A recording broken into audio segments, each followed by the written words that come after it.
Okay, Shabab. So in this video, we are going to solve a very important example. I will solve it in two different ways to show you that the order of the transformations doesn't matter. So if you get a problem with many transformations inside this problem, then you can start with any order, but you have to be careful in some cases. Okay? So let's take an example. Let's assume that we have a function that looks like this.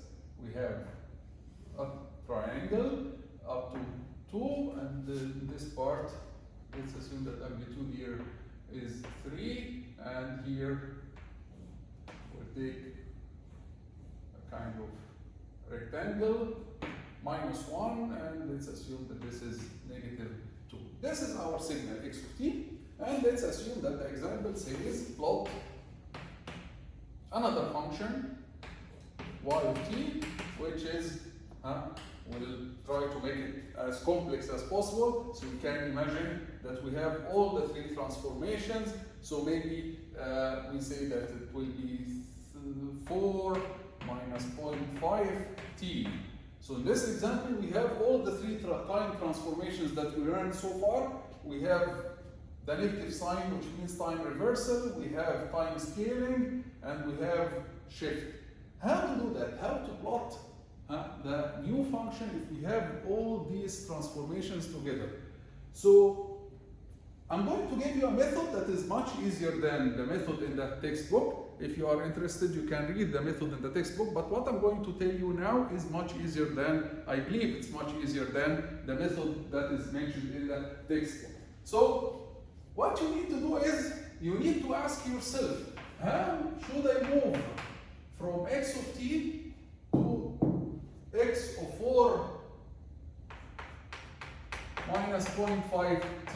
Let's move step by step. You ask yourself, I should replace t with what?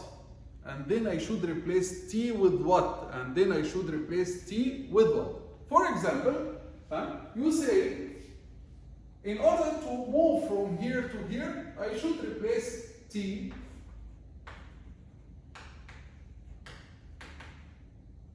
with, for example, we can start with the scale. Replace t with 0.5 t. So I will get x of 0.5 t, right? And then the next step, replace t with, let's move this a little bit now, replace t with negative t. This will give me x of negative 0.5 t. You have to do it step by step, because replacing t with 0.5 t, this is scaling. Replacing t with negative t, this is time reversal.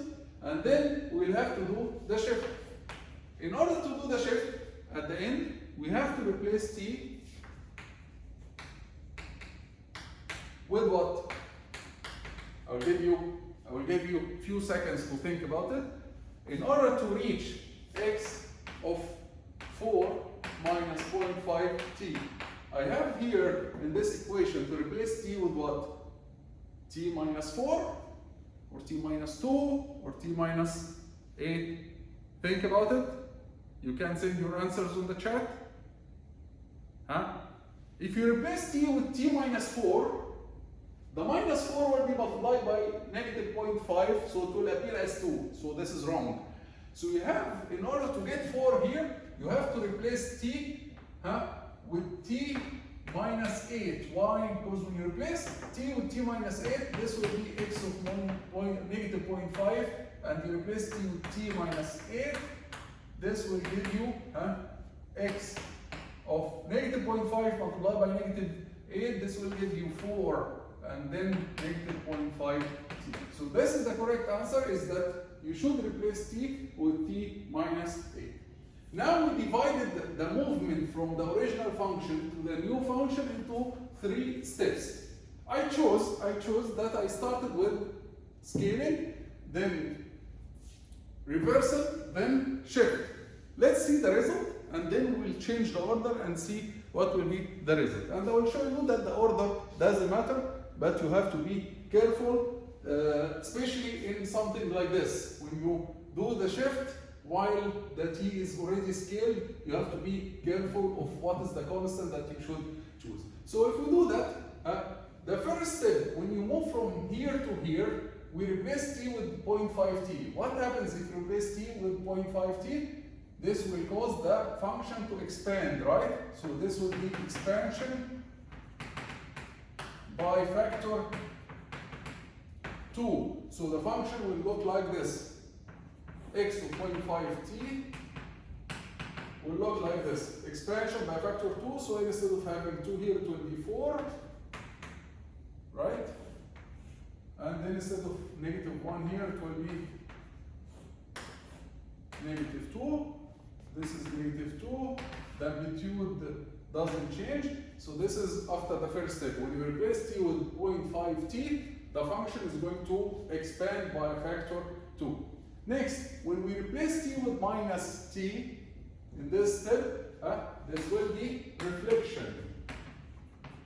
Right? So the function is going to be reflected or mirrored around the vertical axis. So what you will get something like this.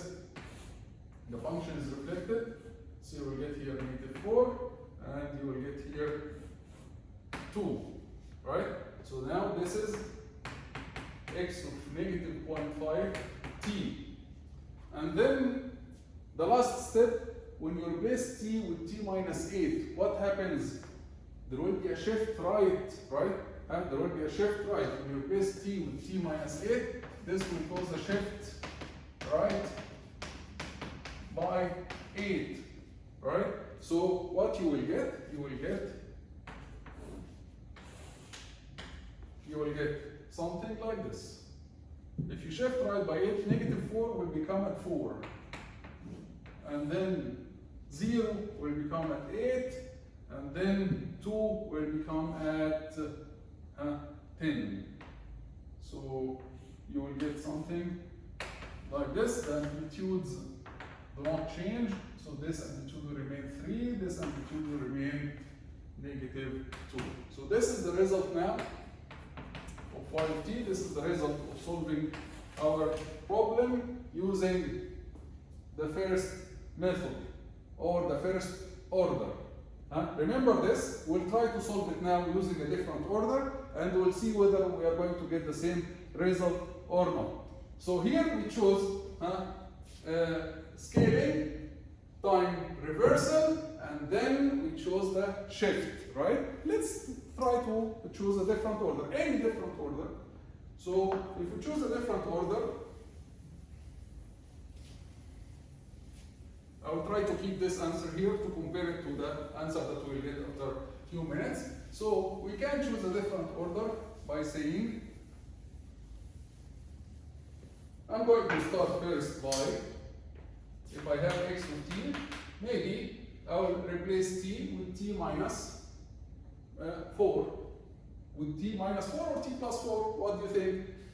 If I want to do the shift first, I should replace t with t plus 4. Why? Because later when I change the t in the scaling and reflection, the changes that I will do, it will not affect the 4. So I should choose the 4 to be positive from the beginning if I want to do the shift. So I should choose x of t plus 4. Why? Because later when I do the scaling or the time reversal, the 4 will remain plus 4. So it will not change. So I want it to remain plus 4 from the beginning. So I will say replace t with t plus 4. Again, y plus, not minus. Although here we have a different sign, because later I'm going to change the sign of t only, and the 4 will remain as it is. That's why I decided to replace t with t plus 4. This will cause shift left, right? Shift left by 4. Right, next step, replace t. Do you want to do the scaling or the time reversal?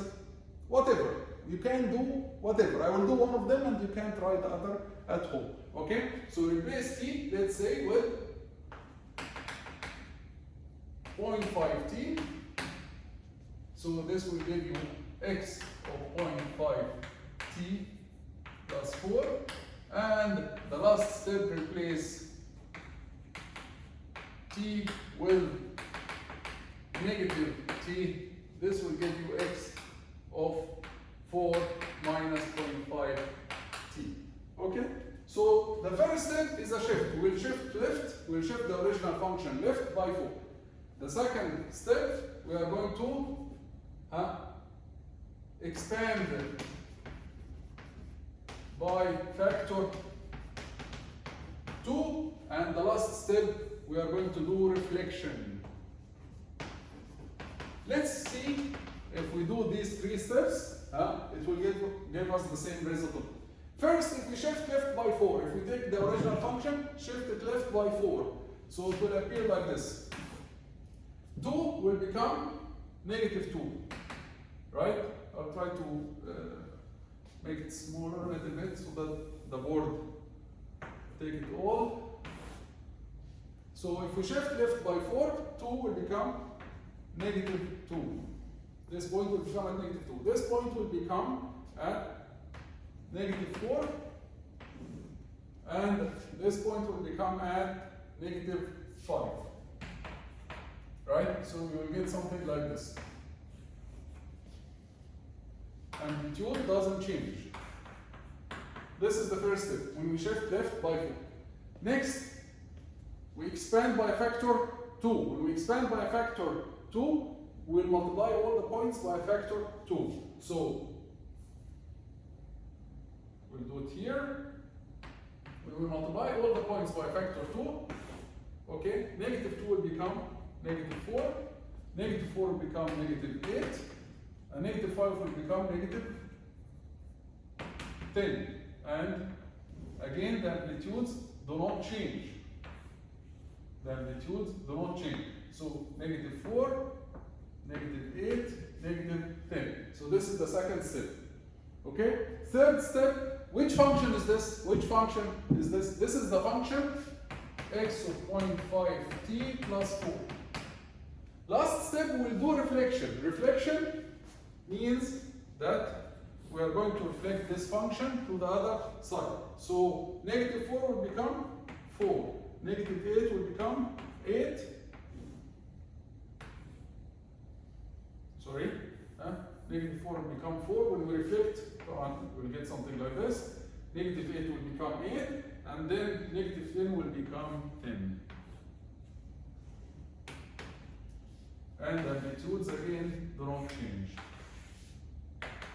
So we did here, shift left, we expanded by a factor 2, and then at the end we reflect. Did we get the same result? Did we get the same result as the one that we got from the different order that we did in the first trial? It's exactly the same result. So whatever the order that you choose to do, it will give you exactly the same result. But if you do it correctly, if you choose your shift correctly, if you choose like the one that we did in the beginning, after we did the scaling, if you choose the shift of the t after the scaling correctly, we choose the shift not to be 4, we choose it to be 8, because 8 will be multiplied by 0.5, it will give you the 4. So you have to be careful and do it in any order, but you have to be careful, it will give you the correct result. And that's it. I want you to try different orders at home, try to solve the same problem or different problems using different orders and see whether you will get the same result or not. Okay? See you in the next video.